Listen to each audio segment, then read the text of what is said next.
So I think we're live, and you can see my arm.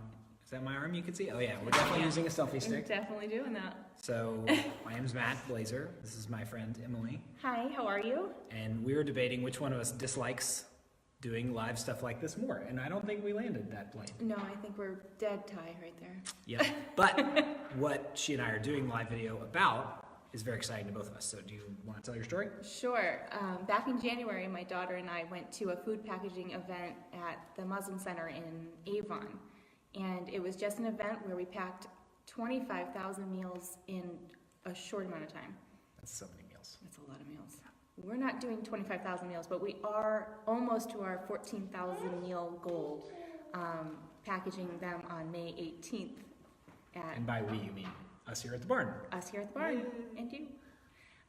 So when we went there, my daughter and I, she was 6 at the time, and we went and we saw a whole assembly line set up, multiple assembly lines set up, and all these people were there to help. It was a really fun environment for everybody, for all ages, people in wheelchairs. It really didn't matter who came, what their ability was. Everybody was having a good time packaging all this food.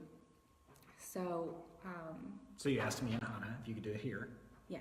And we said yes. You did. Because this is an awesome idea. And we want as many children involved as possible, and this gave me a little more flexibility with that, so it was great. Keep going, sorry. No, I don't know what else you want me to say. So, as soon as you started raising money, you got to start calling food pantries. Mm-hmm. The minimum goal was $2,500, which we reached really fast. Good job. Thank you, everybody, for donating. And I was given a list of all the needs in Hartford County, so I immediately started contacting them, and the very first place I contacted wanted to rent a box truck and take all of our meals. Oh, that was what it was. All of our Yeah, meals, yeah. I just remember you telling me that. I thought it's not cool that many people are hungry. That is horrible. But that's awesome that they were so excited. Everybody was very excited. I guess there's a huge need for. We're going to be making oatmeal, so I guess that's a favorite, even among the kids. So there's a lot of backpack programs that are involved that want our meals out of Hartford. There's a women's house that's going to be taking a ton of meals. A lot of needs in Hartford, West Hartford, but we're also going to be giving meals to our local to the barn food pantries. Gifts of Love in Avon, Simsbury Food Pantry, in Granby, and in Canton as well. What was the age range of the people that you saw? And she's fixing Minnie Mouse's shoes. Oh, she's got a toe. Because this is what parents do. Yeah, no. So there were, I would say the youngest that I saw was about my daughter's age, 5, 6 years old. I know that kindergartners had done it in the past.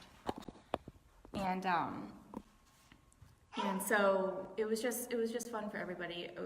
The junior high kids were having a great time. They were able to do some of the more elaborate stuff like weighing and making sure everything was exactly how it needed to be before it's actually sealed, which is an adult job, and then packaged. So, but for the younger kids, they provide step stools and everything, and they could actually take measuring cups full of food that pours it into the bags through all these funnels that they have. It's just really fun for everybody to feel like they're giving back to people in our area. Nice. And people can sign up through our website? Through our through the Classy website. The link to the Sign Up Genius is on there. Classy, Faithful Presence at the Barn awesome. Is our... And I think there's a link on our website too. There is. I think, so you can drop your kid off if they're in junior high or high school. If they're younger than that, you need to come with them. But that's the cool thing. The thing that I was first excited about is, first of all, how much food they're making. So several thousand meals. Several thousand. The second thing is 14,000 is our goal right now. Just a couple of hours, a couple of $1,000 through a lot of people who gave. We make thousands and thousands of meals. Mm-hmm. But the range of people that can help, I think, is really cool. Oh, thanks. Lida just put the link to the classic thing in the Facebook Live. Can people still give money? People can still give money. Awesome. We're hoping to make that 14,000 meal mark, so that would be about $3,500 we need to raise, but if we can raise more, we'll make more. So awesome. All money goes directly to making these meals. Okay. Ages 5-ish up, You know your children better than us, so as long as you think that they're able to do this, that'd be great to have them. We have 30-minute slots as well as hours slots, depending on what you think your kids are up to, or what your Saturday allows you. So try to make it as flexible for everybody. So Saturday, May 18th, here at church. Starting at 9 a.m. Bring your kids, because it's important. It's important for them to know this. This is what we do. This is what followers of Jesus do. We help when and where we can. And this is a really cool opportunity for us to just go to our normal house of worship and pack meals for a very, very high number of people that need them in Connecticut. Those numbers that you shared with me, crazy. It was eye-opening for me. I mean, so when we were packaging the meals, the guy running the event was telling all these statistics, and it was eye-opening for my daughter, who 1 in 6 kids in Connecticut are dealing with food insecurity. So my daughter, I asked her to think about how many kids are in her class and how many people might be hungry in her own class, and how many, the average age in Massachusetts, he didn't have the information for Connecticut, but the average age in Massachusetts was, oh God, was it 8? Yeah, It was 8. And you know, her being so close to that age, and us having a younger kid, you know, talking about how there's younger and older people that are also dealing with that, and just having her imagine if we couldn't feed our littlest, and how sad that would be for her to see. And she didn't want to stop packaging the food after an hour. She had a really great time.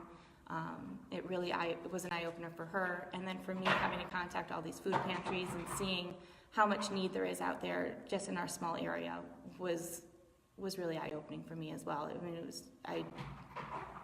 I felt really stupid. Most of our Faithful Presence efforts that we're starting, I get to learn how bad the situation is, and doesn't surprise me at all. So and luckily, when we raised our $2,500, we weren't able to provide food to a backpack program where kids were going, you know, every weekend for food pretty much to survive for their weekends. And there was this backpack program that we couldn't fulfill those meals. So now that we've raised more money, we've been able to fulfill those meals as well. So I'm super excited about that. Good job, you guys. Thank you, everybody, for all of your support. So I'm going to turn this off because my arm is shaking. Yeah, I can see that. So thanks. See everyone on May 18th. Bring your kids. Serve. Awesome. Thank you.